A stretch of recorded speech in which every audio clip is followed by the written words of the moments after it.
бирөө ГКНБ барат, бирөө МВДга барат, бирөө ак үйгө барат, бирөө көк үйгө барат. Бир жерде алар менен акылдашкандан кийин алар арыз жазып кетишти. Бүтүн Кыргызстан парламенттик фракциясынын дайыма өзгөчө мындай позициясы болот. Демократтар чыгып алып, ачарчылык жарыялап, коммунисттер кетсин, маселелеп кетсин деп акция өткөргөн. Мадумаров Адахан Кимсанбаевичтин фигурасынын алдында сүйлөп калсак, мандатынан айрылды. Мен 3 жолу сессияда расмий түрдө сурандым. Мени чакыргыла суракка. Мен да катышкам. Эмнеге мени чакырбайсыңар деп. Сурансам чакырышкан жок да. Кыргызстан Кытай менен болгон биздин мамилебиз эң эле мына бизде саммит ЧОС өттү Астанада. Кыйналган болгону менен Кытайда канча кыргыз көчүп келген Кыргызстанга? Канча? Билесизби? Эч канча. Турмуш канча деле жаман эмес экен да. Бизде Америка Кошмо Штаттары менен өзгөчө мамилебиз бар. Эркек деген эркек, аял деген эркек, аял. Үй бүлө деген эркек менен аялдын ортосундагы мамиле. Калган баарын мен кабыл албайм. Мен жетекчи кызматта иштеп аткан мезгилде бирөөңөр да жетекчи кызматка барбайсыңар. Бирөөңөр да мамлекеттик кызматка кирбегиле деген талап койгон.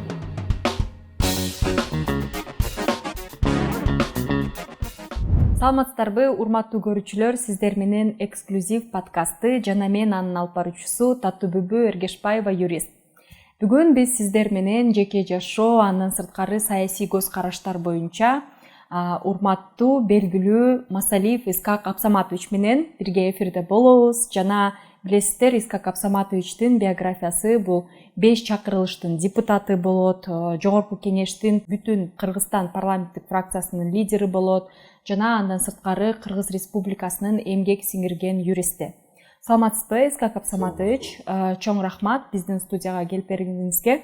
Жана эң эле башында ушу мага жаккан сиздин ишмердүүлүгүңүз, бул хобби деп атап койсок болот. Бул сиздин дыйканчылыгыңыз. Ушул боюнча айта кетсеңиз. Ар бир саясатчы болобу, жетекчи болобу же чыгып мамлекеттик кызматкер болгондо бир жакшы көргөн нерсеси бар да. Меники ушул дыйканчылыкка алек болуп атам. Бир топ жылдан бери, 10 жылдыга жаккан болуп калды. Себеби менин чоң аталарым баары тең дыйкан болчу. Колумдан келген ушул иш болуп атат. Мага көңүлүмө жакын.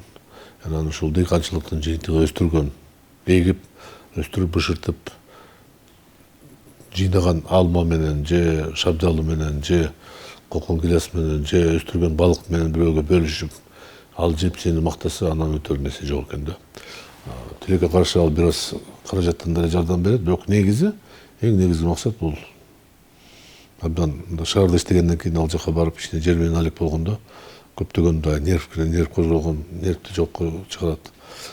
Адам тынч ушу жер менен өзүнө мындай кандай бир толук ыраазы болуп абдан тынч болуп калат, тынч уктайт, тынч жатат. Эң негизги айтайын, мен ушул жерге барганда жыйынтыгын көргөндө кубанасың, анан кийин ушунчалык ушуну пайда берип, бирөө жеп ыраазы болгон бул абдан чоң иш экен, сүйдүрөт да. Мен негизи айта кетишим керек, мен сиздин ушундай дыйканчылыгыңызды өткөрүп байкап калдым да Фейсбуктанчы, өзүм чоң атамны көп элесиме келет да. Мен өтө мындай сонун, балдуу мындай балалыгым болгон деп эсептейм. Мээденде чоң атам өтө чоң чарбачылыкты, дыйканчылыкты кылып, мен ошонун баарын көрүп, өзүм өтө мындай бай сезчүм да. Бул өтө сонун сезим. Эми жалпысынан сиздин ишмердүүлүгүңүзгө өтсөк, мына депутат болуп азыркы бүгүнкү күндө 7-чи чакырылышта ушу бүтүн Кыргызстан фракциясынын, парламенттик фракциясынын лидери болуп иштеп атасыз. Негизи көптөгөн өзгөрүштөр болду акыркы 4 жыл бою. Ушул боюнча өзүңүздүн мындай көз карашыңызды айтып кетсеңиз. Жогорку кеңеш депутаты бул элдин ишенимине таянып, ушул элдин ишенимине, элдин көйгөйүн ишке ашырган аракеттер жасай турган орун. Ал жака депутат элдин ишеними менен барасың да. Тагдыр ушундай экен, быйыл мына 2021 жылы бүтүн Кыргызстан саясий партия менен биздин партиябыз, Кыргызстан коммунисттер партиясы келишип түзүп, чогуу шайлоого барабыз, бир тизме менен чыгалы деген келишимге кол койгонбуз. Ошонун жыйынтыгында 3-4 коммунисттер бүтүн Кыргызстан партиясынын тизмесине кирип, анын ичинде мен да бармын. 2 жылга жетип, мен жогорку кеңештин депутаты болуп иштеп атам да. Бул саясий партиялардын ортосундагы бир форма, кызматташуу формаларынын бири. Себеби биз ал бүтүн Кыргызстан партия менен негизги максаттары менен, негизги көз карашы менен айырмалыгыбыз жок, бирдей багытта кетип баратабыз. Ошондуктан айрыкча жеке Адахан Мадумаров менен түшүнүгүбүз бирдей да. Көптөгөн маселе боюнча түшүнүгүбүз бирдей. Себеби өз мезгилинде Адахан Мадумаров, Абсамат Масалиевич атам менен, биздин комитеттин жетекчиси менен чогуу 7 жыл эмес 9 жыл чогуу депутат болуп, бир палатада үзөңгүлөш болуп чогуу иштешкен. Демек ошондон бери биз түшүнүгүбүз, көз карашыбыз бирдей да. Мына пешене болуп, ушундай адырайым баарыңыздарга белгилүү болгондой, Мадумаровду депутаттык мандаттан тартып алгандан кийин Жогорку Кеңештеги бүтүн Кыргызстан фракциянын лидери деп, ал киши мага суруштап, мен да ушу ишеним көрсөтүп, азыр лидер фракция болуп эмгектенип атам да. Бул чоң жоопкерчилик. Себеби көптөгөн шайлоочулар айтат, мына Адахандын оозунан жаап микрофон тартып алып, эми 5-чи микрофон иштебей калат деп өкүнүп атат да. Эми ушул 5-чи микрофон иштегенге биз аракеттер жасайбыз. 5-чи микрофондон элдин көйгөйүнө жеткиргенге, жөнөкөй адамдардын жетишпеген талаптарын айтканга мүмкүнчүлүк болот го, аракет кыласызбы.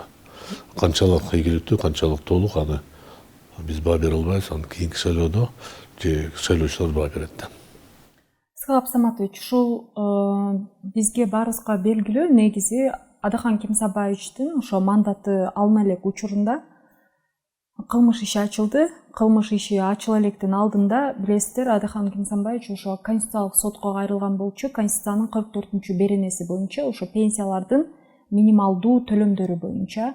Анан ал эле учурда кабинет министрлер кайра кайрылып Конституциялык сотто бүгүнкү күнгө чейин ошо фракциянын кайрылуусу кандай стадияда, ошол боюнча сурайын деп атам эле да.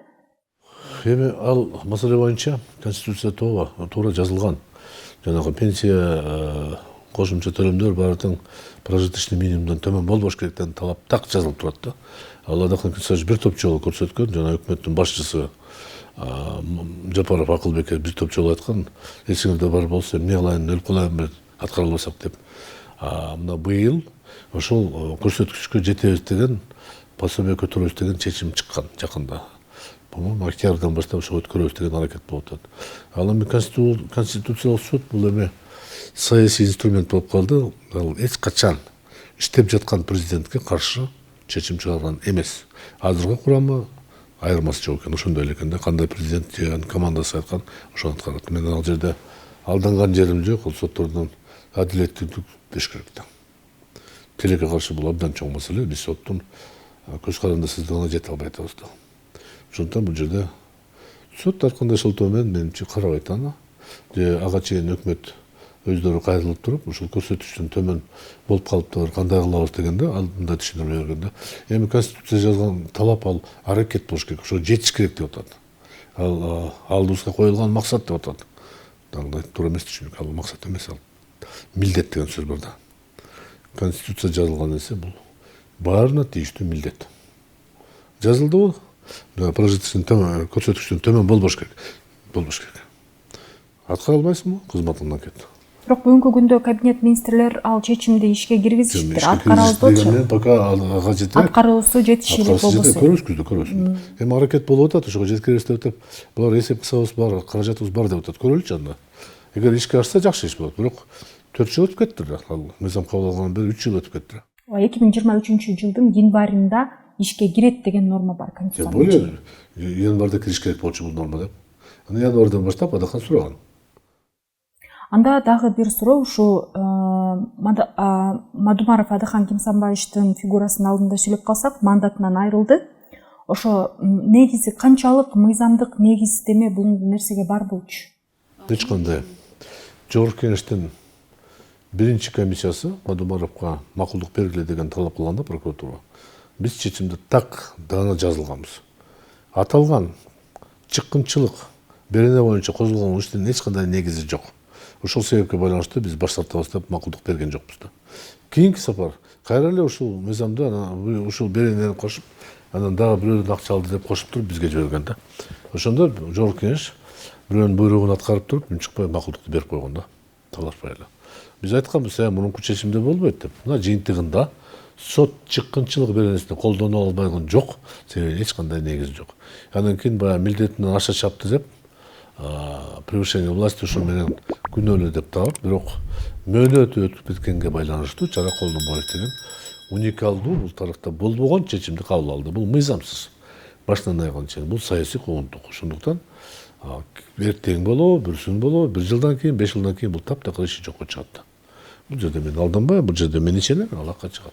Бирок соттун өкүмү күчүнө киргенден кийин аны депутаттык мандаттан ажыратышат. Балким жогорку кеңештен чыгарып коет. Бирок Адахан ал саясатта өзүнүн орду бар. Адахан Кесенбаевдин анын жетекчилеген партиясы бар, анын жетектеген уюм бар, анын ишенген адамдар бар. Ошондуктан ал ошо депутаттык мандат алып коюп эле оозун жаап коет деген эгерде бирөө ойлосо адашып атат, андай болбойт.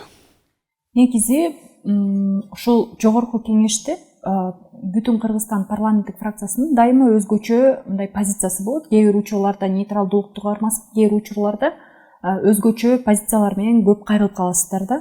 Анан бүгүнкү күндө жогорку кеңеште мындай абал кандай? Негизи көз карандысыз чечимдерди кабыл алууга толугу менен мүмкүнчүлүктөр барбы?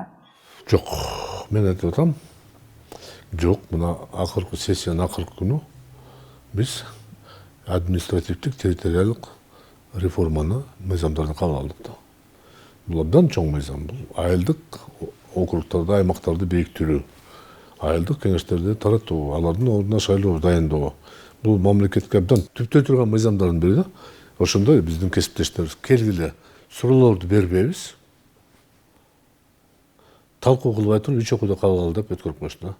Безилдеп кыйкырдык, укпай коюшту. Андай болбойт эч качан. Бул мыйзамдарды шашпай мен жылдын башынан бери айттым. Президент жарлык менен реформа баштады. Мен ошондой айткам, керек реформа, кылган бирок келгиле мыйзамда чыгарал деп. 6 айдан кийин алып келди, анан талкуу кылбай туруп эле кабыл алып койдук да. Тилек каршы бул бизге кандай биздин аброюбузга мындай жакшылык алып келбейт да. Биз алсыздыгыбыздын белгиси болуп атат да. Анан албетте мындай акыбалда биз депутаттардын жалпы жогорку кеңеш кандай бир чечкиндүү кадамга бара албайт. Исхак Саматович, мына ушул жогорку кеңештин депутаттардын 7-чи созугунун курамына бүгүнкү күндө 20-21 депутат кетип атат да. Ар кандай жагдайлар, маселелер мененчи бул кандай көрүнүш? Өзү парламенттин ичинде көп эле депутаттар алмаша жүргөнү бул туурабы? Бир созук. Жок эми ал жерде мындай болуп атат. Мисалы үчүн экөө-үчөө саясий көз караш менен кеткен болсо, мисалы үчүн бүтүн Кыргызстан Нооруз айында аны сүйлөгөн сөз үчүн алып чыктаган. Каяктагы бир болбогон нерсе дипломдорду айтып алып чыктаган. Себеби мыйзамда мындай жазылган да. Эгерде диплом туура эмес болсо, шайлоо комиссия айтылган мыйзамда мөөнөтү текшерип чыгат. Текшерип таппаса, 10 жылдан кийин ал жок алып таштайбыз деген бул туура эмес негизи. Себеби атайын шайлоо принцип мындай да. Убакыт берилет. Ошол убакытта кемчиликтер табылса, жоопко тартылат. Анан 2 жылдан кийин табылса, жоопко тартылбайт. Борбордук шайлоо комиссиянын чечими болгон. Ошондуктан сиз айткандай 20-дан ашык депутаттар көбү өзү сыял менен жазган, көпчүлүгүчү. Эми аларды чакырып, бирөө ГКНБ барат, бирөө МВДга барат, бирөө ак үйгө барат, бирөө Көк үйгө барат. Бир жерде алар менен акылдашкандан кийин алар арыз жазып кетишти да.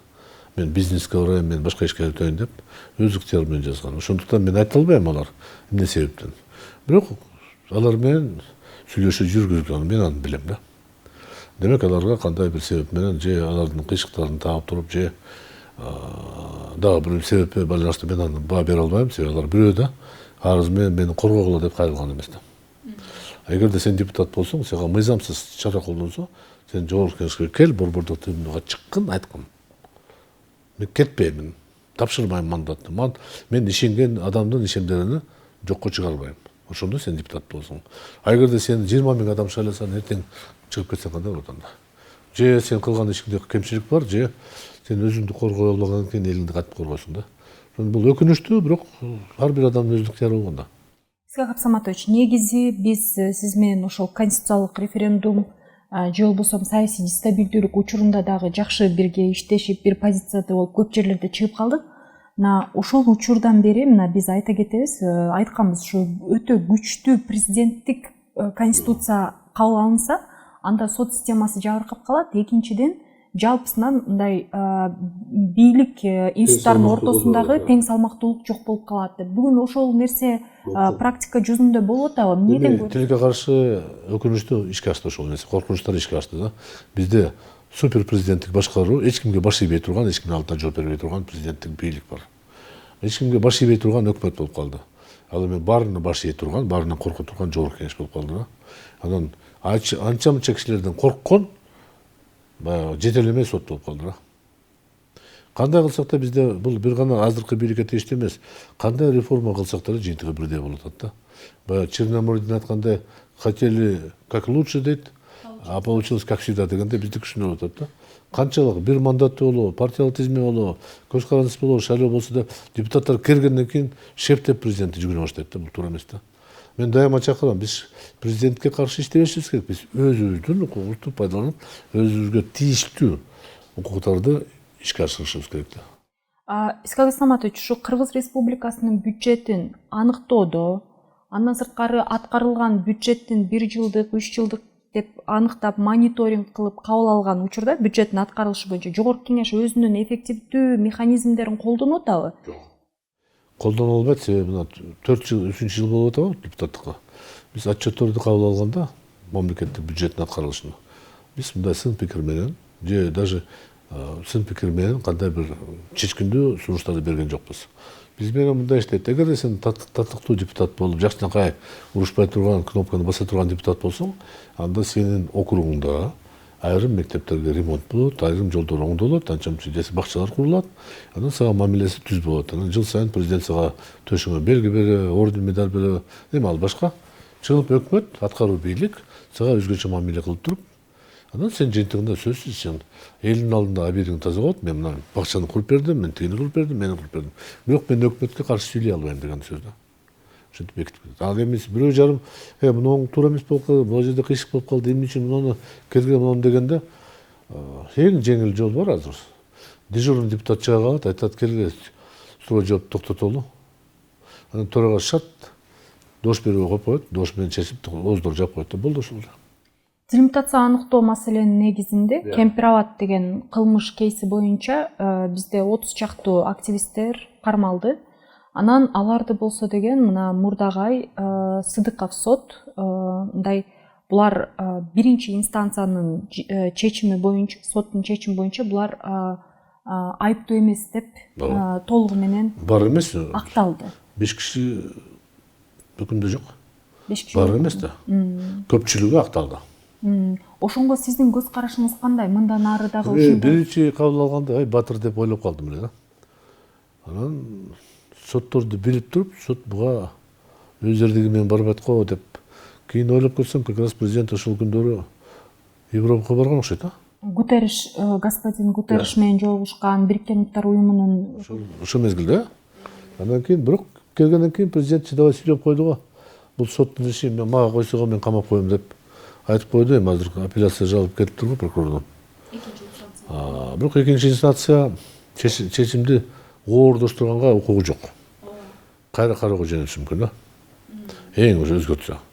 Же болбосо эчтеке колдоно албайт. Актаган кишини ал күнөөлөп экинчи сотко карай албайт да. Кайра кароого жөнөтүшү мүмкүн. Ага барабы барбайбы мен билбейм да. Мен түшүнүгүм боюнча айрым ошол катышкандардан кээ бирлери сүйлөшүүгө барып, мейли мен токтотоюн тополоңду деп ошол жолдор тапкан болуш керек да. Мисалы үчүн билбешим. Бирок мен ошол жыйынга катышканмын Адакан экөөбүз. Мен 3 жолу сессияда расмий түрдө сурандым. Мени чакырган суракка. Мен да катышкам. Эмнеге мени чакырбайсыңар деп сурансам чакырышкан жок да. Себеби мен айтат, ал жерде эч кандай төңкөрүлүш, бийлик басып сөз болгон жок. Бүгүн мына биз айтып атабыз, акыркы 4 жыл бою ушул супер президенттик концепция курчалып, негизи оборона, коопсуздук тармагы да курчалып, көптөгөн өзгөрүштөр бар өлкөдө. Позитивдүүсү бар, негативдүүсү бар. Эми биз бүгүнкү күндө мындай эркин пресса жана адам укугуна тиешелүү көптөгөн начарлаштырылган аспекттер дагы бар да. Ал боюнча статистика далилденген. Ушул боюнча сиздин көз карашыңыз? Эми негизи мен өзүм мында милиция кызматында иштегем да. Өмүр бою вообще мамлекетчил менен өз көз карашым боюнча. Сөзсүз жанагы мамлекеттик эмес уюмдар, коомдук уюмдарда айрым учурда, жеке менин пикирим боюнча деле, эгерде мамлекеттик саясатка же мамлекеттик башкаруу системага аралашкан болсо, ал ошол уюмдар өзүнүн милдетин аткарбайт. Ошондуктан аларга чара колдонгонго мен түшүнөмүн, бирок оозун ачса эле камаган бул таптакыр түшүнүксүз да. Пост жазып койсо эле камап койгон бул такыр туура эмес. Же эртең келгиле аянтка, мен ошол жака чыгып каршылык көрсөтөм десе, аны элди тополоңго чакыруу деген бул туура эмес. Бүгүн азыр ошол процесс коркутуу күчөп баратат да. ким оозун ачса, ким катуураак сүйлөп койсо же башка жакпаган сөздөрдү айтса аны коркутабыз деп аракеттер көрүнүп турат да.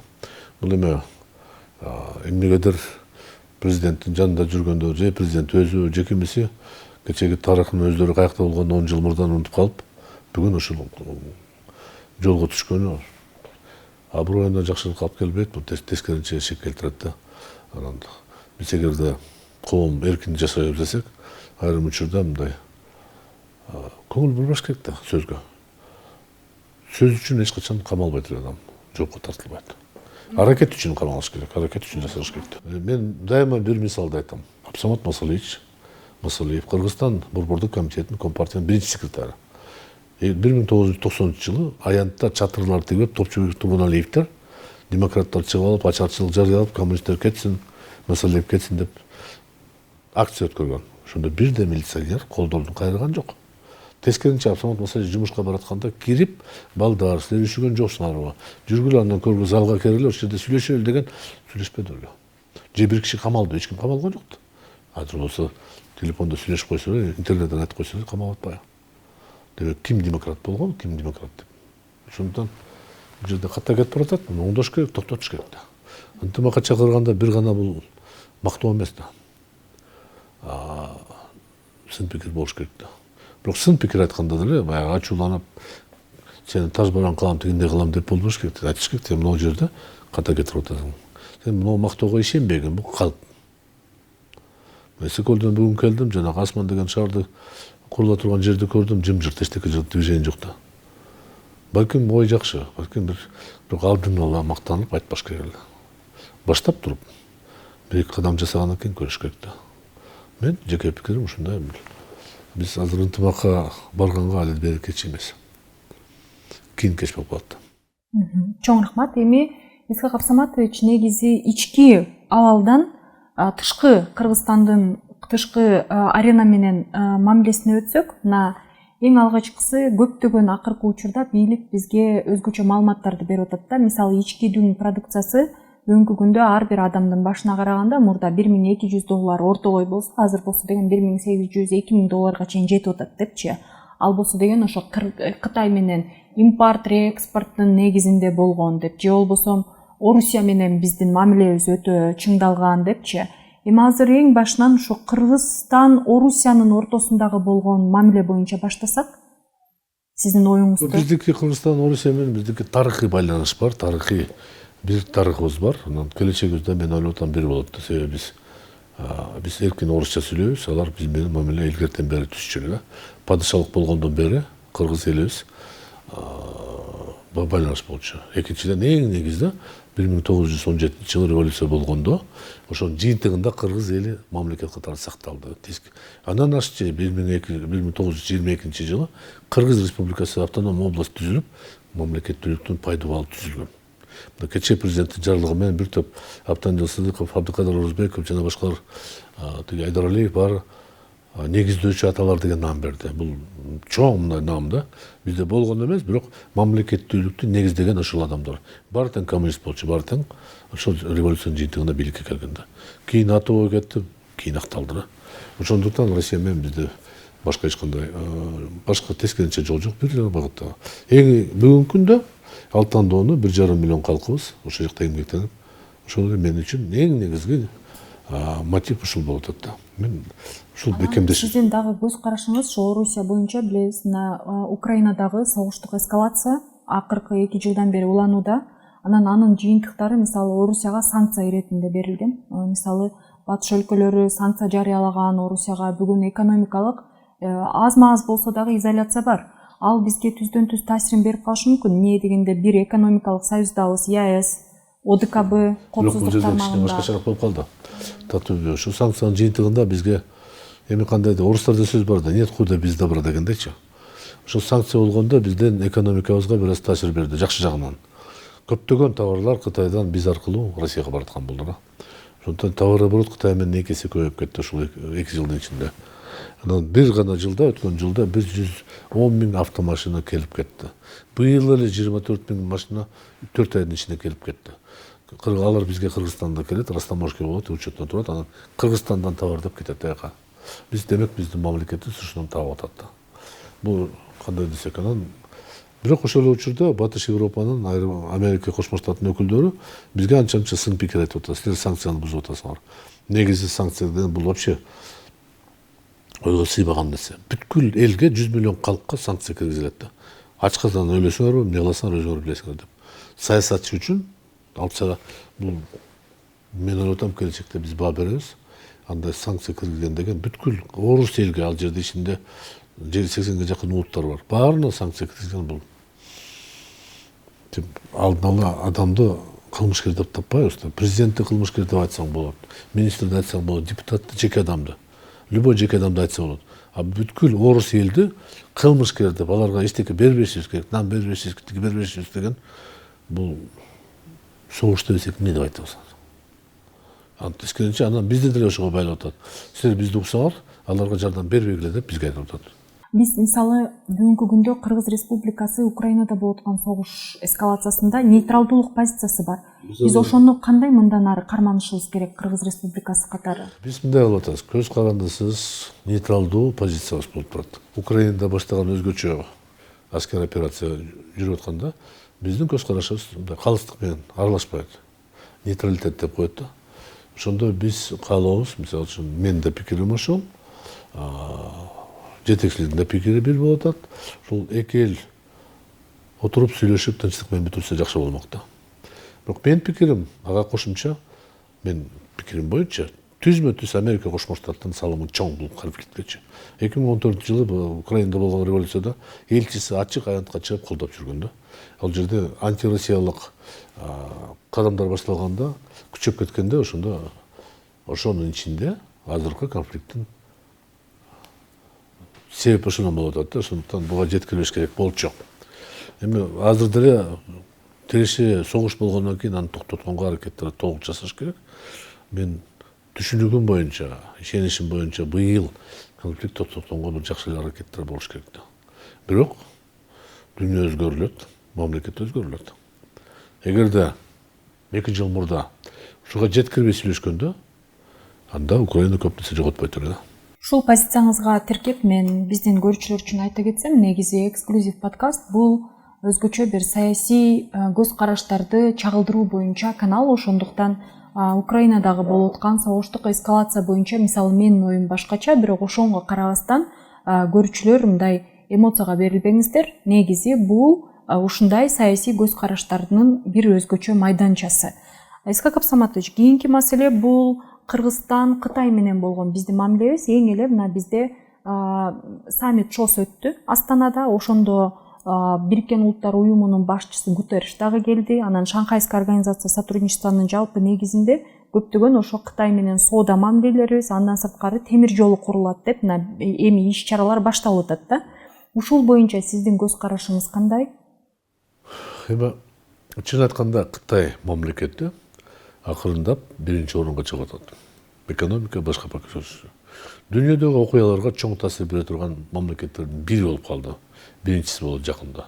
Ошондуктан ким болсо деле Кытай республика менен мамиле түзгөнгө аракет жасайт да. Азыркы дүйнөдө болуп аткан өзгөрүүлөргө саясий таптакыр башка сүрөт болуп калат да, сахнада башкача болуп калат да. Күчтөр өзгөрүлөт. Ошонун ордунда Кытайдын орду аябай чоң болуп турат.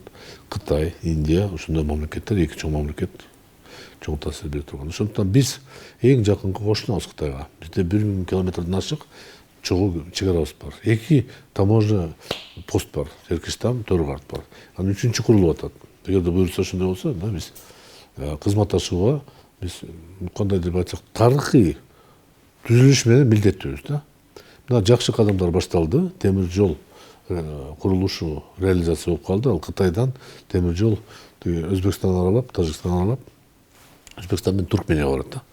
Бул чоң транспорттук узел деп коет. Транспорттук бул деген жүктөр ташуучу көбөйөт болот. Ошо деңиз менен келет турган ушул жактан Иран мамлекеттерден келип Кытайдан ошол жака барат да. Биз үчүн бул чоң иш. Биздин жерибизден, по-моему, 300 километрге жакын өтөт да. Демек ушул 4 миллиард 800 миллион доллардын көбү Кыргыз Республикасынын жеринде иштетилет. Тоолордук, баягы туннелдер тесилет, жолдор курулат, бүт баары жерде освоение болот. Демек цемент да керек болот, кум да керек болот, суу керек болот, жумушчулар керек болот. Бул абдан чоң таасир берет биздин экономикага. Жана сиз айтып аттыңыз эле ушу газ өткөрүү боюнча, газопровод боюнча да Кытай менен перспективалар бар. Проект бар, ал пока толук аткарылышка жете элек, бирок сүйлөшүүлөр болуп атат. Бул да абдан чоң. Аныкы 3 миллиард долларлык болчу да. Ошондой деле Кыргызстан жери боюнча өтүш керек болчу. Ал 2012 жылдан бери ага чейин деле башталган сөз.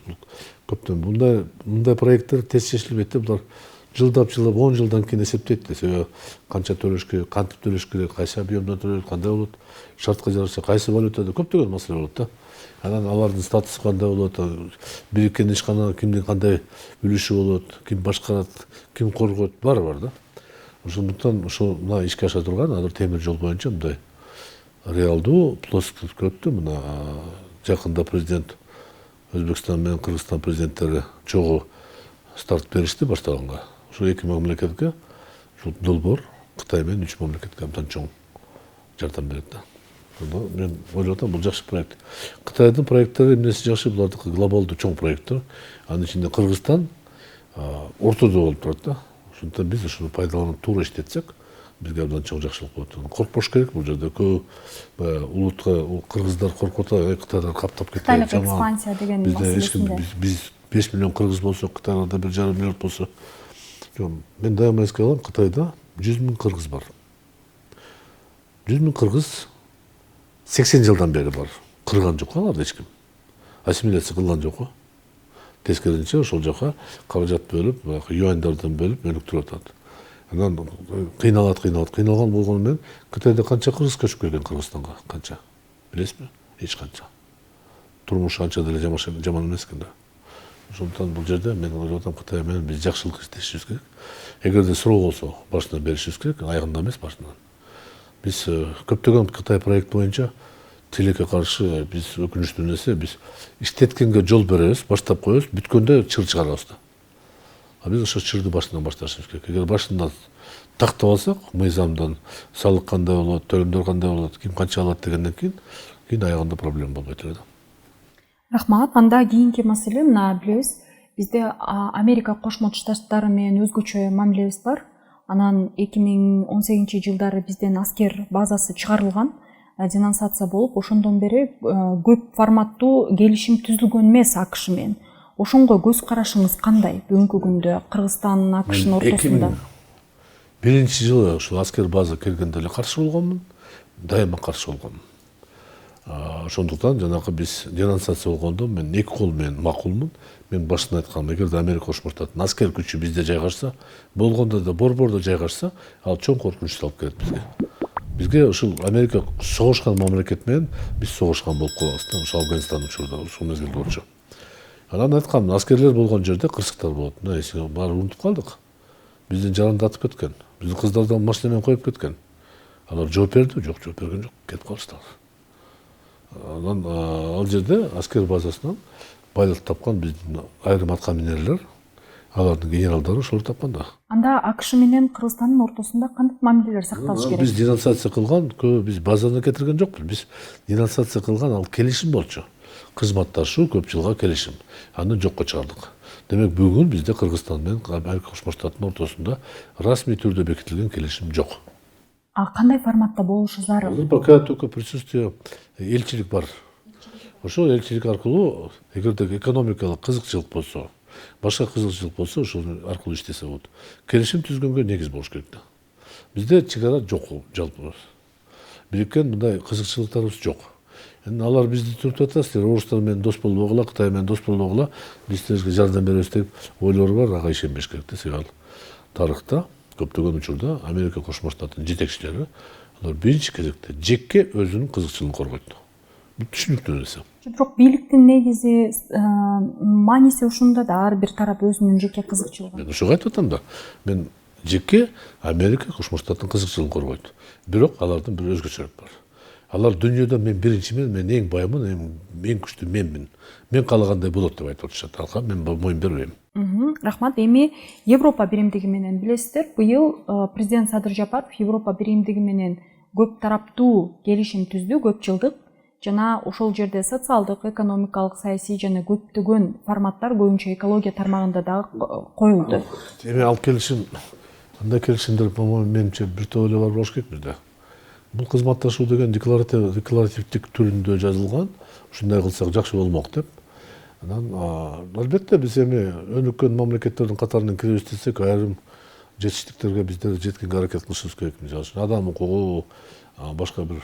Бирок кечээ Олимпиада ачылыштагы болгон окуя мен үчүн өкүнүчтүү. Мен ойлоп атам, Батыш Европанын тагдыры чатак болуп калды. Эми кандай ушу уят эмеспиз болгон. Бүт дүйнөгө кылып баягы диний темага тамаша кылган бул христиан динине. Өтө өкүнүчтүү нерсе да. Мен ойлоп атам, бул жерде түшүнүк жоголуп кетти. Ал эми Кыргызстанда Европанын кызыкчылыгы жок. Олимпиадада өзгөчө бир кандайдыр бир творческий контекст болгон. Бирдеме кылып, тайная вечерня шылдың кылбадыбы? Иисус Христос жөнүндө кичине интермедиа кылышты да. Андай болбойт эч качан. Анан кийин кечирип койгула. Контексти башкача болуп калбадыбы? Сиз өзүңүз иретинде чечмелеп. Олимпиялык комитет кечирим сурады. Жамааттан кечирим сурады, ката кетти депчи. Анан кечирип коесуздар. Мен мисалы үчүн аябай жесткий позициям бар. Эркек деген эркек, аял деген эркек, аял. Үй бүлө деген эркек менен аялдын ортосундагы мамиле. Калган баарын мен кабыл албайм. Бирөөнүн бир жерин чукулайм десе чукулай берсин, бирок эч качан жарыкка чыгарып демонстрация кылып көрсөтпөш керек да. Болгон ушул эле. Анан ал биздин байлык, биз чыдамдуулук эмес, ал туура эмес. Адам жаралганда табигат бар. Ошондуктан мен коммунистмен карап калган киши болуп калышым мүмкүн, улгайган. Ошондон пикирим ачык эле. Мен алар менен заигрывать этип, жок, разные мнения, толерантный эмес эле. Бул туура эмес да. Анан бизде деле анча-мынча чыгып атат. Мен эмне деп айтам? Мен аларды токтото албайм, бирдеме кылбайм, соттогула, камагыла деген жерим жок. Бирок реклама кылбасынчы. Борбор Азия өлкөлөрүнүн биригүүсүнө кандай негиздеме болушу мүмкүн? Кандай себеп? Биз кыргыздардын өзүбүздүн байлыгыбыз бар, тарыхыбыз бар, өзүбүздүн улуттук баалуулуктар бар. Мисалы үчүн мамиле, улуу, кичүү, аял, эркек деген баалуулуктар бар. Анан биздин сыйынга Манас атабыз бар деп айтып атабыз. Ал канчалык көркөм чыгармасы, тарыхый болгон эмес, кеп анда эмес. Ишенген, үмүттөнгөн баатырыбыз бар да. Анын айтылган сөздөрү жазылган, адам жазган анын баарына. Ошолго таянып биз мамлекеттүүлүгүбүздү, өзүбүздүн улутубузду сакташыбыз керек да. Башка мамлекеттин байлык бизге жукпайт. Ошондой эле Европадан келген туура эмес байлыктарды мен кабыл албагандан кийин мен ошондой эле тиги чыгыш жактан деле келген байлыктарды тоже каалабайм. Дин деп арабтардын кийимдерин кийип, кечээ Ысыкөлгө барып келдим, бир жагынан ичим тызылдап кетти. Пляжга чыксам, кыздарыбыз баары оронуп сууга түшүп атат да. Билбейм мен. Эмне көл деген жумуш деген башка да. Ал жерде динге тиешеси жок да. Анан кийип алып, шарбар кийип алып, шербелеп жүрөт жигиттерибиз. Я не знаю, мен дин деп өмүр бою ишенгем, дин деген жеке адамдын ишеними. Жаратканга, Кудайга ишенип сыйынат. Кийим деген, никап, баягы бүт бар жаба турган аялдардын кийимдери, эркектердин кийим, ал негизи мен билишим боюнча араб улуттук кийимдер. Ошол жердеги табигый шартка байланыштуу. Кумшамал болот, анан тосулук болот. Күндө кара кийим жакшыраак сактайт. Башка нерсе да. Кыргыздын өзүнүн улуттук кийимдери бар, улуттук баалуулуктар бар да. Ошону унутпайлы деген эле мен ошого коркутам да. Анан бул коркунуч болуп атат. Бул эми бир гана биздин мамлекетте эмес, башка мамлекеттерде. Ошондо Исхак Абсаматович, биз азыр мына Европа биримдиги, АКШ жана араб өлкөлөрү менен мамилебизди дагы аныктадык. Эми азыр Борбор Азия өлкөлөрүнө кайтсак, мына биздин кошуна өлкөлөрүбүз, регионалдык кошуналык, территориалдык кошуналыгыбыз дагы бар. Жана бизде өзүңүз айткандай эле тарыхый биримдигибиз бар. Эми бул жерде болсо деген Борбор Азия өлкөлөрүн бириктирүүчү кандай факторлор бар? Кандай себептер болушу мүмкүн? Жеке пикирим мындай да. Канча ойлонуп бул жерде экономикалык кызыкчылык деп айта албайм. Себеби ар бир мамлекеттин өзүнүн кызыкчылыгы бар. Мисалы үчүн биздин тоо ташты иштеткенге казактарда өзүнүн тоо таштары бар. Алар комбинат иши курганда. Сууду ГЭС курганга, мисалы үчүн Өзбекстанда болбосо Тажикстандын өзүнүн ГЭСтери бар, дарыялары бар. Казакстандын өзүнүн дарыялары бар.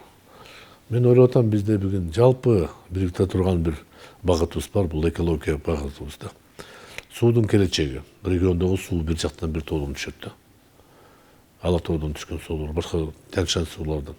Ушунун баарын кантип биз келечекте сактап, үнөмдүү иштегенге аракет кылышыбыз керек. Эгерде аны кылбасак, эртең биздики баары чөлгө айланып кетиши мүмкүн да. Ушул экологиялык коркунучтарга көңүл буруп чогуу иштешибиз керек. Ушул багытта бизде биримдик пайда болуп калышы мүмкүн.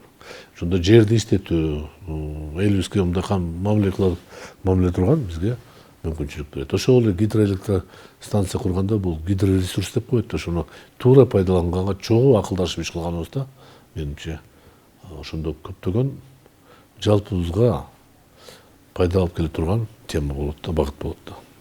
Башка багытта таба албайбыз. Болбосо мына мен бүгүн Ысыкөлдөн келатып, Казакстандын чек арасында бир постто жүздөгөн легковой автомашина турат, кире албайт. Экинчи постто жүздөгөн грузовой автомашиналар турат.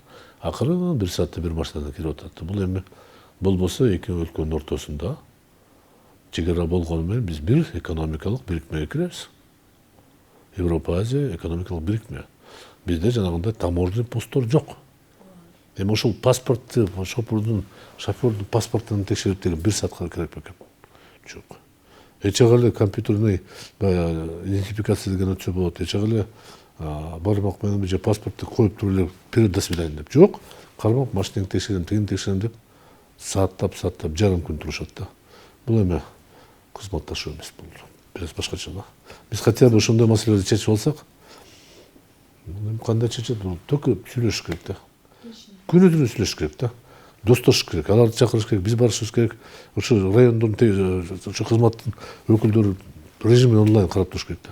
Дагы бул маселеде мына бизде ШОС саммити өттү. Ошонун негизинде климат маселеси чыныгы көтөрүлдү. Бирок ошо климат менен кошо суу жана энергетика тармагы дагы көтөрүлдү дагы. Анан айтылды, ушу Борбор Азияларынын өнүктүрүүчү, бир бириктирүүчү фактору бул суу маселеси болуп калышы мүмкүн депчи. Ушул боюнча өзүңүздүн көз карашыңыз? Мен айттым го, кызматташууга жолду суу чогуу иштетүү. Суу жылдан жылга бул бир гана Борбордук Азия эмес, бул дүйнөдөгү чоң проблема айланып баратат. Мисалы үчүн эгерде тиги Арктикада жарылган мөңгү эртерээк жарылып кетсе, 1000 жылда жарыла турган, бөлүнө турган мөңгү кетсе, ал эрип жок болот да. 1000 жыл түзүлгөн муздар кетип атат. Биздин тоолордо самолет менен учканында капкара болуп турат да. Илгери мөңгүлөр турган жерде тоо турат капкара болуп. Таштар күндө күйүп турат. Ошондуктан бул жерде жылдан жылга биздин проблемабыз күчөп баратат. Айрыкча суу талаш болот. 2 жылдан бери бизде чүйдө ошол болуп атат. Ортодо кой суу сактагычы негизи суусу Казакстанга бара турган, бирок эмнегедир ушул ал жактан баары бир аларчы аркылуу бизге да келиш керек да. Чүй дарыясыча. Ушунун баарына карап биз жөнөкөй элебиз көп учурда түшүнбөй калат да, дыйкандар эмне үчүн бизге суу жетпей атат, а биз ошол эле учурда Казакстанга берип атабыз деп. Же Киров сактагычтан жанагы суусу таптакыр түшүп кетти, бирок Казакстан анча дыйкандар билбей туруп, кыргыздар суу бербей атат деп. Анан сүрөттү көргөндө айланам бул жерде суу жок деген да, кокуй андай экен, ушундай экен. Демек бул сиз айткан темада өтө бул чоң көйгөй да. Бул болгондо да бир жылдык эмес, бул келечекке 10-15 жылга биз чогуу бир отуруп туруп, бир пландаштырып, адистер стратегия иштетип чыкса жакшы болмок да. Жөн эле талашып тиреши кылып турган. Бирге стратегия, бириккен стратегияны. Сөзсүз бирге. Суу баштагандан баштап каяка жеткиче ушул баары карап чыгышыбыз керек да. Мына азыр интернетте чыгып атат, Афганистан бир ортоңку центральный борбордук провинцияларга суу тартабыз деп, Сырдарыянын бир бөлүгүнү канал менен тартып кетебиз дейт. Кандай болот мен билбейм, анан Өзбекстан кандай болот? Кийинки мамлекеттер кандай болот? Маселе чоң да. Биздин деле арыктарыбыз, дарыяларыбыз төмөндөп кетип атат, түшүп атат. Бул тармакта чыныгы комплекстүү иш-чараларды жүргүзүү зарыл. Дүйнөлүк проблема. Дүйнөлүк адамдарга, бар бир адамзатка тиештүү да, бардыгына. Бул бар болобузбу же бар болбойбузбу 50 жылдан кийин деген маселе да. Бирок биз регионалдык деңгээлде негизи Борбор Азия өлкөлөрү бир тегерек столго отуруп бул суу талаш эң жаман талаш да. Биз отурабыз жыргап, биз Кыргызстан тоонун чокусунда турабыз. Жок, андай эмес. Биз эгерде биз аны суудун баарын ала албайбыз. Мыйзам бар, эл аралык норма бар. Демек баарын жеткиликтүү кылышыбыз керек да. Ким билет, мен билбейм аны. Азиздер айтышкай, балким Казакстан чөлдөрүндө келгиле суу сактагыч куралы. Кыргызстанда куралы. Кыштын күнү суу келген учурда топтоп алалы, жок дегенде бир аз жеңилирээк болот. Анан суудун пайдаланышын деле кичине өзгөртүп, жана пластиковый труба болобу, бирдеме бир жолдорун табыш керек да, потеря азыраак, жоготуулар азыраак болуш керек. Ошол бул темада иштей турган багыт бул абдан керектүү багыт да, бул чоң көйгөй. Анан дагы биз бир регионду мындай айта кетсек, бул болсо деген жакынкы Ближний Восток деп коет, жакынкы Восток өлкөлөрү. Бул болсо деген бизге эле кирген Афганистан, баягы эле Сирия, Ирак, Иран, анан бул жагы Пакистан болуп кетип атат. Эми ушул өлкөлөрдө байкасак, мындай 1 жыл болобу, 3 жыл болобу аралыгы менен согуштук, кандайдыр бир конфликттик эскалациялар болот. Ошонун негизинде бизде коопсуздук тармагы күчөлө берет, көптөгөн оборона потенциалы күчөлө берет, антитеррористтик программалар. Бирок биз алар менен союздашыбыз кандай болот? Сен атаган региондордо дайыма куралдуу кагыштын тирешенин ортосунда сөзсүз Америка Кошмо Штаттарынын күчтөрү пайда болот. Демек ал жерде көпчүлүк учурда нефть байлык, газ байлык негизи талаш ушундан болот да, байлыктан. Согуш кайсы жерде болот, кайсы жерде мамлекет байлык кызыкчылык болсо. Улуттук корпорациянын кызыкчылыгы бар. Ошондуктан кичинекей мамлекеттерде согуш жарыялаш оңой эле. Бийликти алмаштырыш оңой эле болуп баратат. Алар өздөрүнчө өнүгөбүз деп атат. Бизге аралашпагыла, киришпегиле деп атат. Ушул мамлекеттер. Бирок Афганистан мына 100 жылдан бери согуш. СССР согушкан аякта. Кийин американецтер 15-20 жыл согушту. Кетиштиби качып? Иран ким талкалады Иранды? Иракты ким талкалады? Саддам Хусейнди ким катышты? Ливанды, Ливияны, Сирияны. Ошондуктан ал жердеги өчпөгөн, сен туура айтып атасың, өтпөгөн мындай жалынып турган чок болуп атат да. Чок болуш биз чыгып атканбыз коммунисттер. Кызыкчылык бар. Нефть, газ башкаруу. Кыргызстан менен мамилеси кандай? Эми Кыргызстан менен алар менен мамиле биз кыла албайбыз. Кандай мамиле кылабыз? Жокту. Жалпы чегарабыз жокту. Же мына кечээ Афганистандан ичимдикти бирөө алып келиптир. $1 миллион алып келиптир. Эми мен кантип уят эмес, кандай түшүнбөйбүз биз. Афганистан суу жетишпесе, ал сөзсүз баягы краскада. Эми азыр күчтөр аны изымать этип атат, чыгарып атат, торсодончу зыяндуу экен депчи. Киргенде карабаса болбой беле. Бизде туп-тунук таптаза суу турганда. Ошондуктан аларга кызыкчылык бар, сатыш керек. Биз алар менен кызматташсак болот, эгерде жалпы мисалы үчүн биз мени өзүбүздөн чыгара турган продукцияны аларга жөнөтсөк болот. Кийим кечерди, бирок тилекке каршы алар бизге жөнөтүп атат да. Потенциал жок да аларда, согуш болуп аткан. Жакшы эмес да. Ооба. Ошондуктан биз алардан табышыбыз керек, ким менен кандай кызматташабыз маселе жок. Бир кезде Ирандан килемдерден көп нерсе келбейт эле бизге, туура, арзан, жетиштүү. Конфеттер келет эле Ирандан, вагондор менен келет эле. Мен бажы кызматта иштегенде эсимде бар да. Анан резинкадан жасалган көлөштөрдү келчү эле бизге. Азыр Кытай альтернативдүү вариант менен Туркия алып Кытайда коюшту. каржыраак. Исхак Саматович, дагы бир организацияны эстен чыгарып коюппуз. Бул болсо деген организация тюркских государств деп түрк мамлекеттер, түрк элдерин бириктирүүчү бир платформа түзүлбөдүбү негизи? Эми мына ар бир жыл ротация менен ар бир өлкө өткөрүп атпайбы? Организация тюркских государств, ОТГ. Сиз ушул союзга кандай көз карашыңыз бар? Бул көбүрөөк маданий, тарыхый уюм десек болот да. Биздин аталарыбыз ким болгон, биздин негиздөөчүлөр ким болгон, тилибиз кандай болгон, кайсы окшош тилдерибиз бар, сөздөрүбүз бар, ушуну баары чукулап туруп, кандай бир маданият биримдиги болушу мүмкүн деген сөз да. Мисалы үчүн түрк тилдеги көптөгөн сөздү биз түшүнөбүз, казак тилдеги көп түшүнөбүз, өзбек тилде түшүнөбүз, азербайжандын тилинде түшүнөбүз. Азербайжан түрктөр менен түзмө-түз сүйлөшөт, бир тил. Ошондуктан биз булар түрк өлкөлөр деген бул уран менен уюмдар түзүп атат, ар кандай форум өткөрүп атат. Менин пикирим боюнча бул кандай бир уюмга, мамлекеттик уюмга алып келбейт. Ушул түрк бирбиз деген көптөгөн адамдар кана бийлик менен бөлүш дегенде бөлүшпөйт алар. Бул дагы бир өзгөчө рамочный соглашение ойдон. Кандай болсо деле, бирок ал жок, эми ал уюм бар, ошондой уюмдар болот, көптө турат. Бирок алар мамлекеттерди бириктирүүгө алып барбайт эч качан. Ал таптакыр башка негиз менен алат да. Көбүнчө идеологиялык. Азыр Казакстан латиницага өтүп, бизде деле анча-мынча батырлар чыгып атат. Мен көз карашым бул жерде жөнөкөй эле, бул өтө жөнөкөй суроо да, жооп да жөнөкөй. Эмне үчүн латиницага? Ошентип биз 73 жыл чогуу кириллица менен чогуу жашаган тарыхыбызды жокко чыгарабыз да. Латиница менен окуган бала 20 жылдан кийин кириллицаны эчтеке окуй албайт. Демек өзүнүн тарыхын болду бүттү да. Түшүнөсүзбү? Все это потеря. 73 жылдын тарыхыбыз жок. көптөгөн жазуу Конечно, жазуулар жок да эчтеке. Ким окуйт аны? булактары дагы.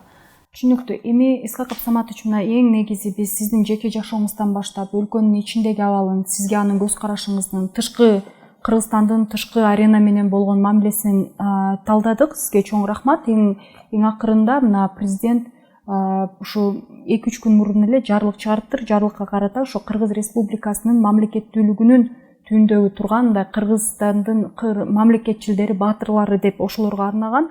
Ошонун арасында Айдарбеков, Масалиев жана көптөгөн Успалиев, көптөгөн Кыргыздын атактуу адамдарынын аттары аталган. Эми мен айта кетсем, мен мындай ошо 7 ата деген концепцияга өтө ишенем. Өзүм ошонго карманам. Мага өтө чоң салымды чоң атам, чоң энем дагы салган, ата энем. Ошон үчүн мындай үй бүлөлүк институтка дагы көп көңүл бурабыз да негизи. Анан сиздин атаңыз өтө атактуу адам болуп, Масалиев Абсамат Масалиевич, өзүңүз айта кетсеңиз, жана атаңыздан өзүңүзгө кандай үлгү алдыңыз, сиз үчүн кандай мындай жакшы, позитивдүү сабактарды калтырды деп айта аласыз? Албетте ар бир адам үйдө алган тарбия менен жашайт. Атасы, энеси, кыз бала энесинен үлгү алат, эркек атасынан үлгү алат да. Жок дегенде ошого аракет кылат да. Бизде менин аталарым баары тең эле жетекчи болгон эмес. Чоң аталарым, мисалы чоң атам, Байбала чоң атам, башка чоң атам баары дыйкан болчу айылда эле. Ошол дыйкандардан Абсамат Масалиевич төрөлүп, жаш кезде мектепти бүтүп, орус тилинде окуп, кыйналып, горный техникумду бүттү. Анан горный техникум бүткөндөн кийин Москвада институт бүтүп, партиялык мамлекеттик кызматка кирип, ошол 24 жаштан баштап 53 жашка чейин баардык кызмат орундарды өтөп, Кыргызстан Коммунисттер партиясынын борбордук комитетинин биринчи катчысы болдум, шайланганда 85-жылы. Демек, бул республиканын жетекчиси деген наам да. Анан кийинчерээк ал жогорку кеңештин төрагасы болгон. Ал формалдуу түрдө болсо деле, экинчи орун деп коебуз да. Ушундай эки кызматта бул Кыргызстан Республикасынын эң башчысы болчу. Албетте, ал кишинин өмүр бою партиялык кызматта иштеп, Кызыл Каяда иштеп, Ташкөмүрдө иштеп, Ошто иштеп, Бишкек Фрунзеде иштеп, Ысык көлдө эмгектенгенде баары биз көчүп жүргөнбүз да, көргөнбүз да, үйдө болгон, жумушта болгон нерселерди ал кандай бир байкап жүргөнбүз да. Бирок эки принцип бар. Атам иш жөнүндө үйдө эч качан сүйлөшпөйт эле. Бирөөбүздү деле кошпойт эле, апамды кошпойт эле, жумушта эмне болгон, кандай алыстайт эле. Экинчиден, ал негизги принцип айткан, мен жетекчи кызматта иштеп аткан мезгилде бирөөңөр да жетекчи кызматка барбайсыңар. Бирөөңөр да мамлекеттик кызматка кирбегиле деген талап койгон да. Мен университетти бүткөндөн кийин мугалим болуп калганмын. Эжем болсо доктор болуп, врач болуп иштеген. Энем болсо колхоздо, Ысык көлдө агроном болгон да. Демек, биз жөнөкөй кызматта иштеп жүргөнбүз. Кийин мен атам кызматтарды баары тапшырып кеткенден кийин 90-жылдан кийин мен милиция кызматкетке өтүп, кийин бажы кызматта, кийин саясатка аралашып кеттим. Эжем болсо айдырга чейин ошо доктор болуп иштеп атат. Энем болсо ошо дыйканчылыктан, агрономдон кийин бул жакка келип иштебей, азыр үйдө отурат. Эмне деп айтсак, атам бизди бир-эки нерсеге үйрөткөн да. Биринчиден, мамлекеттин казынасына кол салып, түпкү тамыры менен кабыл албаган нерсе. Өзүнөн ашык эчтеке талап кылбага, бирөөдөн талап кылбага, сен бирөөгө карыз эмессиң, карыз болбо деп. Анан бирок эң негизги принцип бул элиңе кызмат кыл деп. Атам ушунча жыл иштеп, бир нерсени приватташтырып, бир нерсени калтырып койгон жок да. Ошо служебный квартира салган болгон, аны деле биз давай приватташтыр деп ошону калган, башка эчтеке жок болчу. Бирок ошого карата атам акыркы саат күнгө чейин эркин көчөдөй басып, эл менен жолугушуп жүрчү. Эч ким чын пикир айтышы мүмкүн, бирок эч ким жаман деп, мындай кылды деп айткан эмес да. Ал эми биз тарбия көргөнүбүз менен ушул атам айткан нерселерге көңүл бурабыз. Атам койгон максаттарга жеткенге аракет кылабыз да. Ошондуктан мен мына өткөн жылда атамдын 90 жылдыгын белгиледик. Президент катышуусу менен салтанаттуу иш-чаралар өттү. Мен айтат элем, мына жакында президент жарлыкка кол коюптур. Мамлекет негиздөөчүлөр деген нам киргизиптир да. Ошондо Абдыкерим Сыдыковго, тиги Хайдаралиевке, Абдыкадыр Орозбековке 4-5 кишиге ошондо нам ыйгарыптыр. Ал мыйзамда жок. Бул жаңы түшүнүк киргизип атат, негизи керек да. 1922-жылы Кара Кыргыз автоном область түзүлгөн. Бул Кыргызстандын биринчи мамлекети.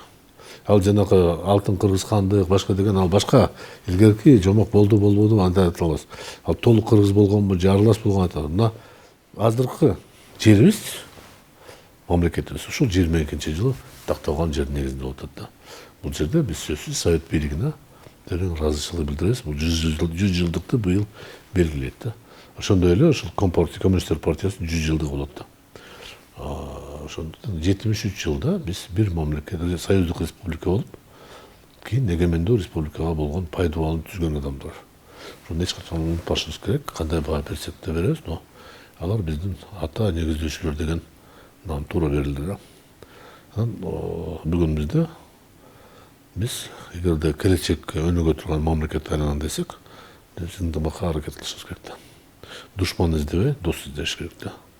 Душманды дос кылыш керек, касташканды токтотуш керек. Чыр, сын пикир болуш керек, аны чыдаш керек да. Чоң рахмат, Исхак Абсаматович. Жана акыркы суроо иретинде айта кетсем, мына бүтүн Кыргызстан азыр бизде 4-сессия сентябрдан баштап Жогорку Кеңештин депутаттарынын 7-чи чакырылышынын 4-сü сессиясы башталат. Ошол 4-сü сессиянын алкагында кандай иш-чараларды пландырып жатасыздар? Биринчиден биз жанагы бүтүн Кыргызстан шайлоого чыккан урандар менен ошол баарына ревизия кылып туруп, ревизия эмес эми кайра көтөрүп, кайсы талаптар койгонбуз, көңүл бурабыз. Андан кийин отуруп, чогуу фракциондуу бир чечимге келебиз. Кандай бир балким биз конституциялык реформа кылганга же мыйзамдарды өзгөртүүгө кимде кандай сунуш болсо иштеп чыгып биз сунуштаганга аракеттер жасайбыз да. Август айында бир аз кыдырып, көп жерге барбасак деле шайлоочулар менен жолугушуп чыгабыз да. Ошо ишти кичине күчөтүш керек. Биз эми баарыбыз сиз билгендей акыркы жарым жылдан бери биз лидерибизди соттойбуз, камайбыз деп ушул иш менен алек болуп, колубуздан келгенче жардам бердик, бирок тилекке каршы ал жетпеди. Мен ойлоп атам, бул орустар айткандай еще не вечер, завтра будет день опять. Эртең да күн болот. Эртең да күн чыгат, ошондо көрөбүз да. Чоң рахмат, сиздердин фракцияңызга ийгилик каалап кетет элем. Урматтуу көрүүчүлөр, биз сиздер менен эксклюзив подкастында болдук жана өзгөчө саясий позициялар айтылды. Бул дагы айта кетиш керек, мындай принцип свободы самовыражения деп коет. Ошондуктан биз ар тараптуу ойлорду колдойбуз жана биз менен кошо болуңуздар.